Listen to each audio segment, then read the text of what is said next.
Hi, I'm Corey Driver, and this is Moving Forward. So this week we are in Amos 5 and Matthew 25, and we're talking about doing stuff in the right order. Now, I was at a training at Churchwide in Chicago, and I did stuff in the wrong order. I was just getting to meet people, and instead of finding out what people are into and looking for common interests and or just being a normal human, I went ahead and started asking questions about who would make the best Green Lantern. And supposing that everybody would agree that it would be a willful 3-year-old. Not my finest conversational hour, but sometimes at the end of a long day of training, you don't make the best conversational choices. Well, we have stories of people not making great choices and doing stuff in the wrong order this week. So the prophet Amos is speaking to the northern kingdom of Israel after the divided monarchy, northern kingdom of Israel, southern kingdom of Judah. And Amos is saying, look, y'all are doing it wrong. Now, the northern kingdom of Israel is experiencing a great deal of success. They're expanding, they're growing, taking over other territories. It is fantastic. As many prophets of the time, Jonah, I'm looking at you, would say that God's favor is upon the country and everything is going great under King Jeroboam II. But then comes Amos, who Amos insists is not a prophet by trade. He's got other stuff that he's a professional at.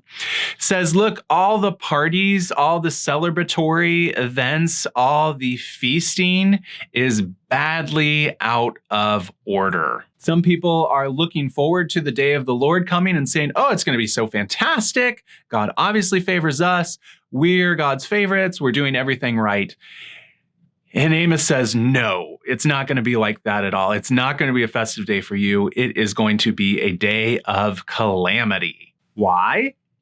Because the people of the northern kingdom of Israel were practicing injustice and idolatry, the twin eyes that the Old Testament prophets critique. Injustice and idolatry, not so good. So we have to remember the context of Amos's preaching is, again, to the northern kingdom of Israel. I'm pointing up because that means north where I'm from.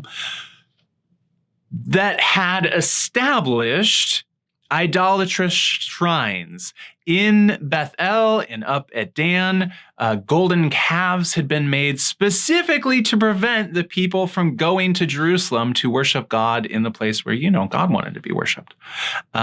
There are these idolatrous shrines where they are set up specifically because humans want to worship God in the way that humans want to worship God, never mind what God actually prefers. And this is a indicative movement that, look, we want to worship a God made in our own image, a God that loves to expand empires and make countries grow and be great, and doesn't necessarily care so much about the plight of the downtrodden and the marginalized.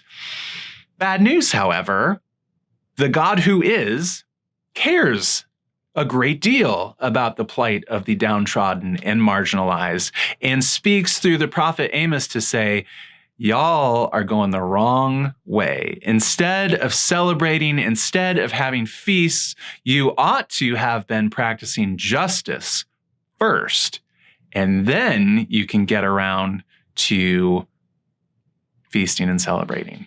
The words of the prophet Amos, famously lifted up by the Reverend Dr. Martin Luther King Jr. Let justice roll down like waters and righteousness like an ever-flowing stream. The citizens of the northern kingdom of Israel should have practiced justice and righteousness first, and then get to worshiping through sacrifices and feasts. Hundreds of years later, Jesus will also make a point about doing things in the right order by telling a parable about welcoming the groom. Now, 10 young unmarried women go out from a place of celebration. Some are wise, some not as wise. And the only difference is by how much oil they bring. So the young unmarried women have one job, and that is to light the way of the groom, supposing that he will come at night. Well, he does. But first, the women all go out together. They all fall asleep together. They all wake up together. This is not a parable about watchfulness. This is a parable about preparation. As the women wake up and get called to their task of lighting the way for the groom, this is only when the differences appear. And the differences are these: 5 of the young women thought to bring extra oil. They trim their wicks with the extra oil and then light the way of the groom into the party. 5 of the women did not think to bring extra oil. They asked the women who did bring extra oil, hey, can we have some of your oil? Those women say, no, we simply don't have enough for you. Go and buy oil from the oil sellers, which they do. All-night oil seller? Did not know. But I go to my Speedway pretty early in the morning, so who can say? They get the oil from the oil seller and come back, but they are too late. The groom has gone into the party. They knock on the door. The groom does not know them. They are not allowed in. Now, what is the point of this parable? I think getting things in the right order. We will fall asleep. That is to be expected. And no, I'm not talking about sleep, of which I have very little these days. Maybe you can tell. But death will come, and we will be awakened by the great bridegroom. This is a picture of the resurrection. And at that time, Jesus says, will you have enough oil? Now, what is the oil? We have some help here in discerning what is the oil. Now, what it probably is not is faith. Okay. All the women went out to look for the bridegroom. They all fell asleep. They all woke up. Some had enough oil, some didn't. And they were able to light the way for the groom, or they weren't, right? Probably not faith. I think all of the young women believed the bridegroom was going to come. They believed in the bridegroom. I'm not sure that's it. I think we have a couple hints.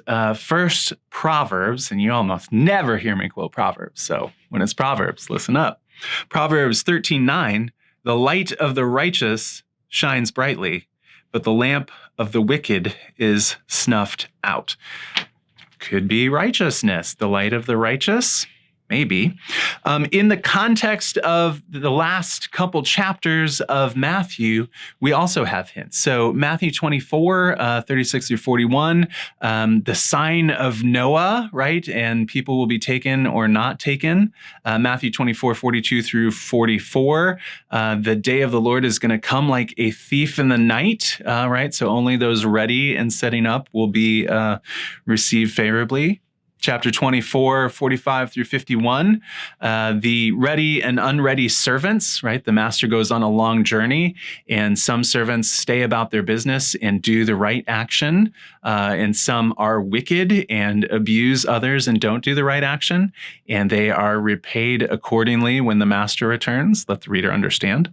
Then we have this parable about the 10 unmarried women with their lights, variously supplied with oil and not. After this is the parable of the talents, which we'll discuss next week. Those who produce good for the kingdom, for their master, and those who refuse to. And then we get in Matthew 25, 31 through 46, the sheep and the goats. Did you perform righteous action in caring for the sick, the naked, the hungry, the foreigner, the thirsty? Did you take care of other humans? If so, you took care of Jesus. Welcome in, sheep. Otherwise, sorry.